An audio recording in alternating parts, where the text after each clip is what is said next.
ಹರೇಕಳ ಶ್ರೀ ರಾಮಕೃಷ್ಣ ಅನುದಾನಿತ ಪ್ರೌಢಶಾಲದ ಮುತಾಲಿಕೆಡ್ ವಿದ್ಯಾಗಮ ನಿರಂತರ ಕಲಿಕಾ ಕಾರ್ಯಕ್ರಮದ ಉದಿಪನ ಲೇಸು ಅಂಗಾರೆ നടത്തുന്നത്.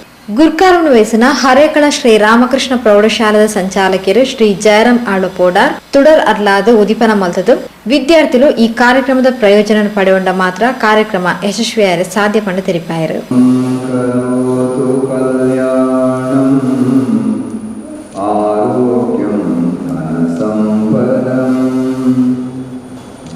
शत्रुहितार्थाय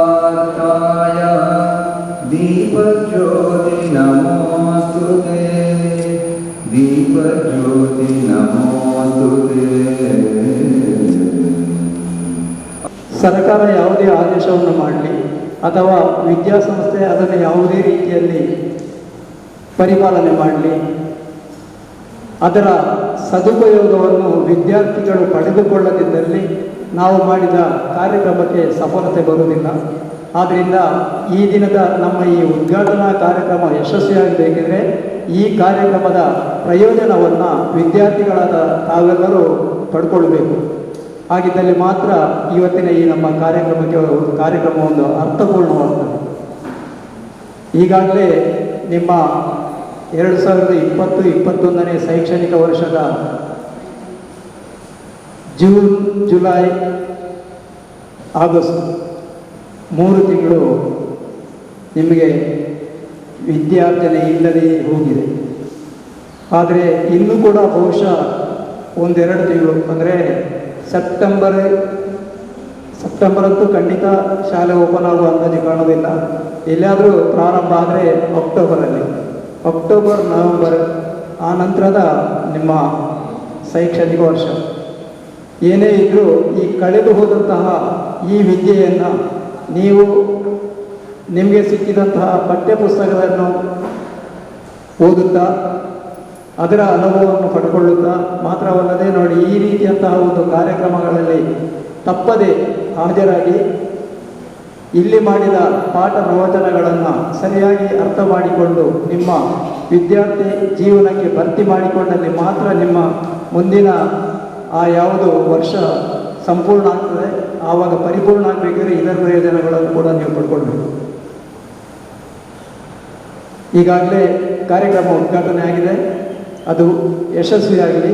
ಮಾತ್ರವಲ್ಲದೆ ಈ ಸಲ ನಮ್ಮ ಈ ವಿದ್ಯಾಸಂಸ್ಥೆಗೆ 8ನೇ ಕ್ಲಾಸಿಗೆ ವಿವಿಧ ಶಾಲೆಗಳಿಂದ ಬಂದಂತಹ ಎಲ್ಲ ವಿದ್ಯಾರ್ಥಿಗಳನ್ನು ನಾನು ಅಭಿನಂದಿಸ್ತೇನೆ. ಯಾಕಂತ ಹೇಳಿದರೆ ನೀವು ಒಳ್ಳೆಯ ಒಂದು ನಿರ್ಧಾರವನ್ನು ತಗೊಂಡಿದ್ದೀರಿ ಅಂತೇಳಿ ಈ ಸಂದರ್ಭದಲ್ಲಿ ಹೇಳಲಿಕ್ಕೆ ನಾನು ಇಷ್ಟಪಡ್ತಾ ಇದ್ದೇನೆ. ನಿಮ್ಮ ಪ್ರತಿಭೆಗಳನ್ನು ಪ್ರದರ್ಶಿಸಲಿಕ್ಕೆ ನಿಮಗೆ ಈ ಮೊದಲು ಸಿಕ್ಕಿದಂತಹ ಅವಕಾಶಗಳಿಗಿಂತ 100 ಪಟ್ಟು ಹೆಚ್ಚಿನ ಅವಕಾಶಗಳು ನಮ್ಮ ವಿದ್ಯಾಸಂಸ್ಥೆಗಳಲ್ಲಿ ಇದೆ ಅಂತ ಹೇಳಿ ಹೆಮ್ಮೆಯಿಂದ ಹೇಳ್ತಾ ಇದ್ದೇನೆ. ಆದ್ದರಿಂದ ಆ ಎಲ್ಲ ಪ್ರಯೋಜನಗಳನ್ನು ಪಡೆದುಕೊಂಡು ನೀವು ಇಷ್ಟರವರೆಗೆ ಎಷ್ಟು ಯಶಸ್ಸನ್ನು ಸಾಧಿಸಿದಿರ ಅದರ 100 ಪಾಲು ಯಶಸ್ಸನ್ನು ಸಾಧಿಸಿ ನಮ್ಮ ವಿದ್ಯಾಸಂಸ್ಥೆಗೂ ಕೂಡ ಹೆಸರನ್ನು ತನ್ನಿ ಅಂತ ಹೇಳುತ್ತಾ ಶ್ರೀ ರಾಮಕೃಷ್ಣ ಪ್ರೌಢಶಾಲದ ಮುಖ್ಯೋಪಾಧ್ಯಾಯರು ಉಷಾಲತಾ ಪ್ರಾಸ್ತಾವಿಕವಾದ ಪಾತೇರಿಯರು. ಈ ಕೋವಿಡ್ ಹಿನ್ನೆಲೆಯಲ್ಲಿ ಅಂದರೆ ಈ ಕೊರೋನಾದ ಹಾವಳಿಯಿಂದಾಗಿ ಮಕ್ಕಳಿಗೀಗ ಹೊರಗೆ ಬರುವ ಹಾಗಿಲ್ಲ. ಅವರ ಜಾಗರೂಕತೆಗೋಸ್ಕರ ಈ ರೀತಿಯ ಒಂದು ಇಲಾಖೆಯವರು ಈ ರೀತಿಯ ಒಂದು ಕ್ರಮಗಳನ್ನು ಅವರು ಕೈಗೊಂಡಿದ್ದಾರೆ. ಅದರ ಮುಖ್ಯವಾಗಿ ಏನಂದರೆ ಭೌತಿಕವಾಗಿ ಶಾಲೆಗಳನ್ನು ಪ್ರಾರಂಭಿಸುವವರೆಗೂ ಸಾಮಾನ್ಯ ಈಗ ಆಗಸ್ಟ್ 31ರವರೆಗೆ ಅವರು ಈಗ ದಿನ ನಿಗದಿ ಮಾಡಿದರು. ಹಾಗೆ ಆ 31ರವರೆಗೆ ಮಕ್ಕಳನ್ನು ಶಾಲೆಯೊಂದಿಗೆ ನಿರಂತರ ಸಂಬಂಧ ಏರ್ಪಡುವ ಹಾಗೆ ಒಂದು ಕಾರ್ಯಕ್ರಮವನ್ನು ನಿರೂಪಿಸಿದ್ದಾರೆ ಸಂಪರ್ಕದಲ್ಲಿರುವ ರೀತಿಯಲ್ಲಿ. ಆದರೆ ಮಕ್ಕಳಲ್ಲಿ ಮಾರ್ಗದರ್ಶಿತ ಸ್ವಯಂ ಕಲಿಕೆಯನ್ನು ಪ್ರೇರೇಪಿಸಲು ಪಠ್ಯಪುಸ್ತಕಗಳನ್ನೆಲ್ಲ ಈಗಾಗಲೇ ಪೋಷಕರ ಸಮ್ಮುಖದಲ್ಲಿ ಅವರಿಗೆ ಪಠ್ಯಪುಸ್ತಕಗಳನ್ನು ಕೊಟ್ಟ ಆಗಿದೆ. ಇನ್ನೊಂದು ಮಕ್ಕಳಿಗೆ ಪ್ರತಿದಿನದ ಪೌಷ್ಟಿಕಾಂಶದ ಆಹಾರಗಳು ಅದನ್ನು ಕೂಡ ಹಾಗೆ ಪೋಷಕರ ಸಮ್ಮುಖದಲ್ಲಿ ಪೌಷ್ಟಿಕ ಆಹಾರವನ್ನು ಮಕ್ಕಳಿಗೆ ಮೊದಲು ಬಿಸಿ ಊಟ ಇತ್ತು, ಈಗ ಮನೆಗೆ ಇಂತಿಷ್ಟೇ ಪ್ರಮಾಣದಲ್ಲಿ ಅದನ್ನು ವಿತರಿಸುವ ಒಂದು ಕಾರ್ಯಕ್ರಮ ಕೂಡ ಹಮ್ಮಿಕೊಂಡಾಗಿತ್ತು. ಇನ್ನೊಂದು ಮುಖ್ಯವಾಗಿ ಏನಂದರೆ ಮಕ್ಕಳು ಬಾಲಕಾರ್ಮಿಕರ ಅಥವಾ ಬಾಲ್ಯ ವಿವಾಹವನ್ನು ತಡೆಗಟ್ಟುವ ಒಂದು ಸನ್ನಿವೇಶಕ್ಕೋಸ್ಕರ ಆ ಒಂದು ಅದರ ಬಗ್ಗೆ ಆ ಬಾಲ್ಯ ವಿವಾಹ ಸಾಮಾಜಿಕ ಪಿಡುಗಳಿಗೆ ತೊಂದರೆಗೊಳಗಾಗಬಾರದು ಎಂಬ ಒಂದು ಉದ್ದೇಶಕ್ಕಾಗಿ ಈ ರೀತಿಯ ಕಾರ್ಯಕ್ರಮಗಳನ್ನು ವಿದ್ಯಾಗಮ ಕಾರ್ಯಕ್ರಮವನ್ನು ಹಮ್ಮಿಕೊಂಡಿದ್ದಾರೆ. ಮತ್ತು ಶಾಲೆಗಳು ಮುಚ್ಚಿರುವ ಸಮಯದಲ್ಲಿ ಮಾರ್ಗದರ್ಶಿ ಶಿಕ್ಷಕರ ಮೂಲಕ ಮಕ್ಕಳಿಗೆ ಮನೋಸ್ಥೈರ್ಯವನ್ನು ಕೊಡುವ, ಅಂದರೆ ಸಾಮಾನ್ಯವಾಗಿ ವಾಟ್ಸಪ್ಪಲ್ಲಿ ಕೆಲವೊಂದು ನೋಟ್ಸ್ಗಳನ್ನು, ಕೆಲವೊಂದು ಚಟುವಟಿಕೆಗಳನ್ನು ಇದನ್ನೆಲ್ಲ ಕೊಟ್ಟು ಮಕ್ಕಳು ನಿರಂತರ ಇದಕ್ಕೆ ಅಧ್ಯಯನಕ್ಕೆ ತೊಡಗಬೇಕೆಂಬುದು ಉದ್ದೇಶ ಇದು. ಇನ್ನೊಂದೇನೆಂದರೆ ಶಾಲೆಯಿಂದ ಮಕ್ಕಳು ಹೊರಗುಳಿಯದಂತೆ ಖಾತ್ರಿಪಡಿಸ್ಕೊಳ್ಳೋದು. ಮುಖ್ಯವಾಗಿ ಅಂದರೆ ಮಕ್ಕಳು ಶಾಲೆಯಿಂದ ಹೊರಗೊಳ್ಕೊಳ್ಬೇಕು, ಎಲ್ಲ ದಾಖಲಾತಿಯಲ್ಲಿ ಇರಬೇಕು. ಹೊರಗುಳಿದ ಮಕ್ಕಳನ್ನು ಹೋಗಿ ಅಲ್ಲಿ ಸಂವೇದನ ಮಾಡಿ ಅವರ ಜೊತೆ ಮಾತನಾಡಿಕೊಂಡು ಅವರನ್ನು ಪುನಃ ಮರು ದಾಖಲಾತಿ ಮಾಡುವಂಥ ಒಂದು ಕಾರ್ಯಕ್ರಮ ಕೂಡ ಇದರಲ್ಲಿ ಇದೆ. ಮತ್ತು ವಿಶೇಷ ಅಗತ್ಯವುಳ್ಳ ಮಕ್ಕಳ ಮತ್ತು ವಲಸೆ ಮಕ್ಕಳ ಅವಶ್ಯಕತೆಗಳಿಗೆ ವಿಶೇಷ ಆದ್ಯತೆ ನೀಡುವುದು. ಅಂದರೆ ವಿಶೇಷ ಅಗತ್ಯವುಳ್ಳ ಮಕ್ಕಳು ಅಂದರೆ ವಿಕಲಚೇತನರು, ಮತ್ತು ಎಲ್ಲಿಯಾದರೂ ಹೊರಗುಳಿದ ಮಕ್ಕಳು, ಅಂದರೆ ಈ ಊರಿಂದ ಬೇರೆ ಊರಿಂದ ಇಲ್ಲಿ ಬಂದು ವಲಸೆ ಹೋಗುವವರಿಗೆ ಆ ಊರಲ್ಲೇ ಅವರು ವಿದ್ಯಾಭ್ಯಾಸ ಕಲಿಯುವಂತೆ ನಾವು ಅವಕಾಶವನ್ನು ಮಾಡಿಕೊಳ್ಬೇಕು. ಮತ್ತು ವಿಕಲಚೇತನ ಮಕ್ಕಳಿಂದ ಅವರ ಮನೆಗೆ ಹೋಗಿ ಅವರಿಗೆ ಪೌಷ್ಟಿಕಾಂಶದಾಗಲಿ ಅಥವಾ ವಿದ್ಯಾಭ್ಯಾಸದಾಗಲಿ ಏನಾದರೂ ಕೊರತೆ ಇದ್ದರೆ ಅದನ್ನೆಲ್ಲ ನಾವು ಅವರ ಮನೆಗೆ ಹೋಗಿ ಅದನ್ನು ನೀಗಿಸಿಕೊಳ್ಬೇಕು ಅಂತೇಳಿ. ಮತ್ತೊಂದರೆ ಕಾಲ್ಪನಿಕ ಕಲಿಕಾ ಕೋಣೆ ಅಂದರೆ ಪ್ರತಿ ಶಾಲೆಯಲ್ಲಿ 20 ರಿಂದ 25 ಮಕ್ಕಳಿಗೆ ಒಬ್ಬ ಮಾರ್ಗದ ಶಿಕ್ಷಕರನ್ನು ನೇಮಿಸುವುದು. ಒಂದು ಯಾವುದಿದೆ, ನಾವು 5 ಇದನ್ನು ಆಯ್ಕೆ ಮಾಡಿದ್ದೇವೆ. ಒಂದು ಈ ಸಮುದಾಯ ಭವನ, ಮತ್ತೊಂದು ಅಂದರೆ ಆಯಾಯ ವಲಯದಲ್ಲಿ ಮಕ್ಕಳು ವಿನೋಡಿಯಲ್ಲಿ ಬಂದವರು ಅಥವಾ ಹಸೆಗಳಿಂದ ಬರುವವರಿಗೆ, ಹಾಗೆ ಇಲ್ಲಿ ಕೊಜಪಾಡಿಯಿಂದ ಬರುವವರು, ಹಾಗೆ ಅಂಥವರಿಗೆಲ್ಲ ಒಂದೊಂದು ಅದರ ಅವರ ಹತ್ತಿರ ಇರುವಂತಹ ಸಮುದಾಯ ಭವನಗಳನ್ನು ಆಯ್ಕೆ ಮಾಡಿ ನಾವು ಅವರಿಗೆ ಮಕ್ಕಳಿಗೆ ಸುಲಭಕರವಾಗಿ ಅವರಿಗೆ ಸರಿಯಾಗಿ ಮನದಟ್ಟುವ ರೀತಿಯಲ್ಲಿ ನಾವು ಮಾಡ್ತೇವೆ. ಅಂದರೆ ಸಾಮಾನ್ಯವಾಗಿ ಅಂದರೆ ಎಲ್ಲ ಮಕ್ಕಳಿಗೆ ತಿಳಿಸಿ ಹೇಳೋದಂದರೆ ಇದರಲ್ಲಿ ಚಂದನ ಟಿವಿಯಲ್ಲಿ ಈಗ ಸ್ಪಂದನ ಕಾರ್ಯಕ್ರಮ ಹೊಸತಾಗಿದೆ, ಇದಾಯಿತು. ಇಷ್ಟವರೆಗೆ ಸೇತು ಬಂಧ ನಡೆಯುತ್ತಿತ್ತು, ಈಗ ಸ್ಪಂದನ ಕಾರ್ಯಕ್ರಮ ಅಂದರೆ ಪಾಠ, ಈಗ ಮೊದಲನೇ ಪಾಠ ಆಗ್ತಾ ಉಂಟು. ಈಗ ಪ್ರತಿಯೊಬ್ಬ ಮಕ್ಕಳನ್ನು ವೀಕ್ಷಿಸಿ ಅದರ ಬಗ್ಗೆ ಮೌಲ್ಯಮಾಪನ ಮಾಡ್ತಾರೆ. ಅದರಲ್ಲಿ ಮೌಲ್ಯಮಾಪನ ಮಾಡಿ ಇದನ್ನು ನಾವೇನು ಮಾಡಬೇಕು, ಇಲ್ಲಿ ಕೆಲವು ನೋಟ್ಸ್ಗಳನ್ನು ಹಾಕ್ತೇವೆ, ಕೆಲವು ಇದು ಚಟುವಟಿಕೆಗಳನ್ನು ನಾವು ಕೊಟ್ಟರೆ ನಾವು ವಾರಕ್ಕೆ ಒಮ್ಮೆ ನಿರಂತರ, ನಿಮಗೆ 4 ದಿನ ನಿಮ್ಮ ಜೊತೆ ಇದ್ದೇವೆ, ವಾರಕ್ಕೊಮ್ಮೆ ನೀವು ಮಾಡಿದಂಥ ಎಲ್ಲ ಚಟುವಟಿಕೆಗಳು, ನೀವು ಮಾಡಿದಂಥ ಎಲ್ಲ ನೋಟ್ಸ್ಗಳು, ನೀವೆಲ್ಲ ಕೆಲಸ ಕಾರ್ಯಗಳು ಮಾಡ್ತಿದ್ದೀರಾ, ಶಾಲೆಗೆ ಪೂರಕವಾದ ಎಲ್ಲ ಕೆಲಸಗಳಲ್ಲಿ ನಡೀತದ ಎಲ್ಲ ಮಾಡಿ ಅದಕ್ಕೆ ಮೌಲ್ಯಮಾಪನ ಮಾಡಿ ವಾರಕ್ಕೊಮ್ಮೆ ನಾವು ಅದನ್ನು ನಮ್ಮ ಇಲಾಖೆಗೆ ಅದನ್ನು ಒಪ್ಪಿಸಲಿಕ್ಕೆ ಉಂಟು, ಪ್ರತಿ ವಾರದ ಚಟುವಟಿಕೆಗಳನ್ನು. ಹಾಗೆ ಮತ್ತು ಕಲಿಕಾ ಸಾಮಗ್ರಿಗಳು ಯಾವುದಂದರೆ ಸಾಮಾನ್ಯವಾಗಿ ನಿಗದಿತ ದಿನಾಂಕದಂದು ನೆರೆಹೊರೆಯ ತಂಡವಾರು ಮಕ್ಕಳು ಹಾಗೂ ಪೋಷಕರನ್ನು ಶಾಲೆಗೆ ಬರಲಿಕ್ಕೆ ಹೇಳುವುದು. ಅಂದರೆ ನಾವು ಯಾವ ದಿನಾಂಕ ಮಾತ್ರ ಆಗ ಏನು ಮಾಡ್ತೇವೆ ಅಂದರೆ ಅವರಿಗೆ ಮಕ್ಕಳಿಗೆ ಬೇಕಾದಂತೆ ಯಾವುದರಲ್ಲಿ ಮಕ್ಕಳಿಗೆ ಕೊಠಡಿಯನ್ನಾಗಲಿ ಸಾಮಾಜಿಕ ಅಂತರವನ್ನು ಕಾಯ್ದುಕೊಳ್ಳುವ ದೃಷ್ಟಿಯಿಂದ ಏನು ಮಾಡ್ತೇವೆ ಅದೆಲ್ಲ ಆಸಕ್ತಿ ಈಗ ಮಾಡಿದ್ದೇವೆ. ಹಾಗೆ ಒಂದೊಂದು ಮಕ್ಕಳಿಗೆ ತಿಳಿಸಿ ಹೇಳಬೇಕಾಗಿ ನಾವೇನು ಮಾಡ್ತೇವೆ ಅಂದರೆ ಅವರಿಗೆ ಇಂಥ ಅಂದರೆ ಮಕ್ಕಳ ಪೋಷಕರನ್ನು ಕರಿತೇವೆ, ಅವರಿಗೆ ಯಾವುದಾದ್ರೂ ಕೊರತೆ ಉಂಟವ ಏನಾದರೂ ನೀಗಿಸಿ ಎಲ್ಲ ಮಾಡಿ ನಾವು ಅವರಿಗೆ ಬೇಕಾದಂತಹ ಈ ಪಾಠಕ್ಕೆ ಸಂಬಂಧಪಟ್ಟ ಬೋಧನೆಗೆ ಸಂಬಂಧಪಟ್ಟ ಸಾಮಗ್ರಿಗಳನ್ನು ಒಂದು ವೇಳೆ ಕೊರತೆ ಇದ್ದರೆ ಅದನ್ನು ಒದಗಿಸುವಂಥ ಒಂದು ಸೌಲಭ್ಯ.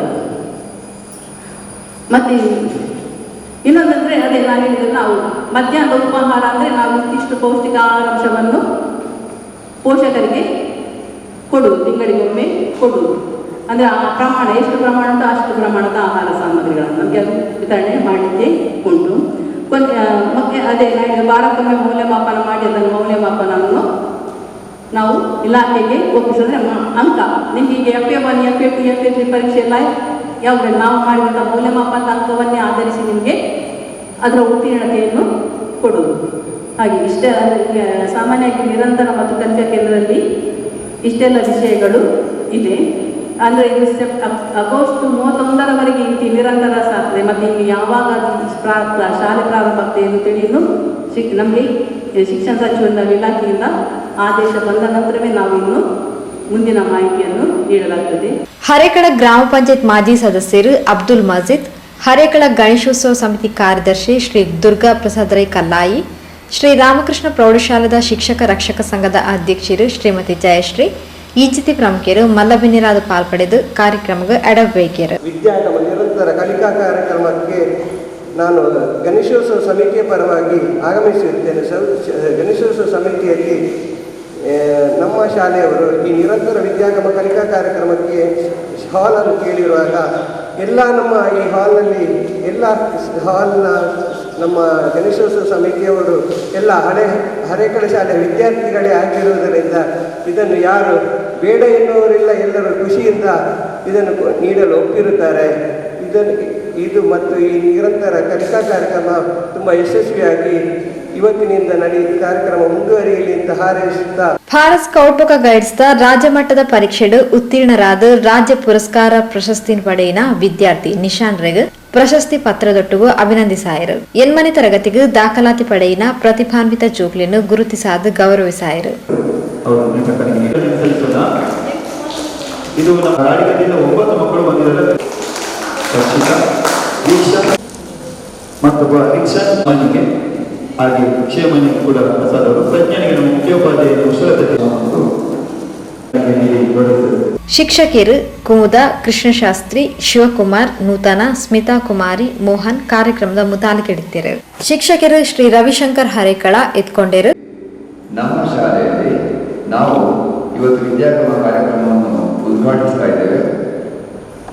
ಮಕ್ಕಳಿಗೆ ನಿರಂತರ ಶಿಕ್ಷಣ, ನಿರಂತರ ಮೌಲ್ಯಮಾಪನ ಆಗಬೇಕು, ಶಿಕ್ಷಣ ನಿರಂತರವಾಗಿರಬೇಕು ಅನ್ನೋ ಉದ್ದೇಶದಿಂದ ಸರ್ಕಾರ ಈಗ ಈ ಕೊರೋನಾ ಹಾವಳಿಯಿಂದ ತತ್ತರಿಸುವಂಥ ಈ ಸಂದರ್ಭದಲ್ಲಿ ಆಗಸ್ಟ್ 31ರವರೆಗೆ ಯಾವುದೇ ಶಾಲೆಗಳನ್ನು ತೆರೆಯಬಾರದು ಅದು ಕೇಂದ್ರ ಸರ್ಕಾರದ ನಿರ್ದೇಶನ ಆಗಿರುವುದರಿಂದ ಈಗ ಮಕ್ಕಳಿಗೆ ಹತ್ತಿರ ಮನೆಯವರೆಗೆ ಈ ವಿದ್ಯಾಭ್ಯಾಸ ಕೊಡುವಂತಹ ಹೊಸ ನೂತನ ಕಾರ್ಯಕ್ರಮವನ್ನು ಹಾಕೊಂಡಿದೆ. ಅದರಂತೆ ನಿನ್ನೆ ಈ ಕಾರ್ಯಕ್ರಮ ನಾವಲ್ಲಿ ಸುಮುಖ ಸಭಾಭವನದಲ್ಲಿ ಹಮ್ಮಿಕೊಂಡಿದ್ದೇವೆ. ದೈಹಿಕ ಶಿಕ್ಷಣ ಶಿಕ್ಷಕಿಯರು ಶ್ರೀ ತ್ಯಾಗಂ ಹರೇಕಳ ಸಭೆ ಸುಧಾರಿಕೆ ಮಾಡ್ತಾರೆ. ಈ ಒಂದು ವಿದ್ಯಾಸಂಸ್ಥೆ ಪ್ರಪ್ರಥಮವಾದಂಥ ಕಾರ್ಯಕ್ರಮ ಇದನ್ನು ಇದೇ ರೀತಿ ಮಾಡಬೇಕು ಅಂದರೆ ಶಿಕ್ಷಣ ಇಲಾಖೆ ಈಗಾಗಲೇ ಮಾರ್ಗಸೂಚಿಗಳನ್ನು ನೀಡಿದೆ. ಮಕ್ಕಳು ಮತ್ತು ಶಿಕ್ಷಣ ಅದು ಸಂಪರ್ಕ ಈಗಾಗಲೇ ಕಡಿತಗೊಂಡಿದೆ ಅಂತ ನಮಗೆಲ್ಲ ಗೊತ್ತಿದೆ. ಇದಕ್ಕಾಗಿ ಸರ್ಕಾರ ಏನು ಮಾಡಿದೆ ಅಂತ ಹೇಳಿದ್ರೆ, ಅದು ಕೂಡ ಸರ್ಕಾರಿ ಅನುದಾನಿತ ಮಕ್ಕಳಿಗೆ ಈಗ ಅನುದಾನ ರಹಿತ ಶಾಲೆಯಲ್ಲಿ ಪ್ರಾರಂಭ ಆಗಲಿಲ್ಲ. ಎಷ್ಟೋ ಮಟ್ಟಿಗೆ ಆಗ್ತದೆ ಅಂತ ಗೊತ್ತಿಲ್ಲ. ಅವರು ಆನ್ಲೈನಲ್ಲಿ ಮಾಡ್ತಾ ಇದ್ದಾರೆ, ನಿಮಗೆಲ್ಲ ಗೊತ್ತಿದೆ ಅಲ್ವಾ. ಅನುದಾನ ರಹಿತ ಶಾಲೆಗಳು ಆನ್ಲೈನಲ್ಲಿ ಈಗಾಗಲೇ ಫೀಸನ್ನು ಸಂಪೂರ್ಣವಾಗಿ ತೆಗೆದುಕೊಂಡು ಈ ಕಾರ್ಯವನ್ನು ಮೊದಲಿಂದಲೇ ಪ್ರಾರಂಭಗೊಳಿಸಿದೆ. ಆದರೆ ಸರ್ಕಾರಿ ಮತ್ತು ಅನುದಾನಿತ ಶಾಲೆಗಳಿಗೆ ಯಾವುದೇ ಸುತ್ತಲೇ ಇಲ್ಲ. ಈಗ ನಿನ್ನೆಯಿಂದಲೂ ಇದನ್ನು ಕಾರ್ಯಗತಗೊಳಿಸಿದೆ ಸರ್ಕಾರ. ಏನು ಅಂತ ಹೇಳಿದ್ರೆ, ಶಿಕ್ಷಣ ಮತ್ತು ಮಕ್ಕಳಿಗೆ ನಿರಂತರವಾಗಿ ಕಲಿಕೆ ಆಗಬೇಕು. ಅದು ಹೇಗಾಗಬೇಕು ಅಂತಂದರೆ, ಶಾಲೆಯಲ್ಲಿ ಅಲ್ಲ, ಶಾಲೆ ಬಿಟ್ಟು ಮಕ್ಕಳು ಎಲ್ಲಿದ್ದಾರೆ ಆ ಸ್ಥಳಕ್ಕೆ ಹೋಗಿ ಆ ಮಕ್ಕಳನ್ನ ಗುರುತಿಸಿಕೊಂಡು ಒಟ್ಟಿಗೆ ಒಂದು ಗುಂಪು ಮಾಡಿ ಇಷ್ಟು ಮಕ್ಕಳು 10 ಮಕ್ಕಳಾಗ್ಬೋದು, 15 ಮಕ್ಕಳಾಗ್ಬೋದು, ಆ ವಠಾರದಲ್ಲಿ ಅವರಿಗೆ ಶಿಕ್ಷಣವನ್ನು ಕೊಡಬೇಕು ಎನ್ನುವಂಥ ಸರ್ಕಾರದ ಚಿಂತನೆ. ಆ ಚಿಂತನೆ ಪ್ರಕಾರ ಇವತ್ತು ನಮ್ಮ ಶಿಕ್ಷಣಾಧಿಕಾರಿಗಳು ಹಾಗೂ ಉಪನಿರ್ದೇಶಕರ ಕಚೇರಿಯ ಅನುಮತಿಯ ಮೇರೆಗೆ ನಮ್ಮ ಇವತ್ತು ಸುಮುಖ ಎನ್ನುವಂಥ ಬಹಳ ಧಾರ್ಮಿಕ ಕೇಂದ್ರದಲ್ಲಿ ಈ ಒಂದು ಕಾರ್ಯಕ್ರಮಗಳನ್ನು ಹಮ್ಮಿಕೊಂಡಿದ್ದೇವೆ. ಶಿಕ್ಷಕಿ ಶ್ರೀಮತಿ ಮೋಹಿನಿ ಸೊಲ್ಮೆ ಸಂದಾಯರು ಈ ಕಾರ್ಯಕ್ರಮದ ಅತಿಥಿ ಸ್ಥಾನವನ್ನು ಅಲಂಕರಿಸಿದಂತಹ ನಮ್ಮ ಪಂಚಾಯತಿನ ಸದಸ್ಯರಾದಂತಹ ಶ್ರೀಯುತ ಅಬ್ದುಲ್ ಮಜೀದ್ ರವರಿಗೂ ಕೂಡ ನಾನು ಹೃತ್ಪೂರ್ವಕವಾದಂತಹ ಧನ್ಯವಾದವನ್ನು ಅರ್ಪಿಸ್ತಾ ಇದ್ದೇನೆ. ಈ ಕಾರ್ಯಕ್ರಮದಲ್ಲಿ ಭಾಗವಹಿಸಿದ ನಮ್ಮ ಮುಖ್ಯೋಪಾಧ್ಯಾಯರಾದಂತಹ ಶ್ರೀಮತಿ ಉಷಾಲತರವರಿಗೂ ಕೂಡ ನಾನು ಧನ್ಯವಾದವನ್ನು ಸಮರ್ಪಿಸುತ್ತಾ ಇದ್ದೇನೆ.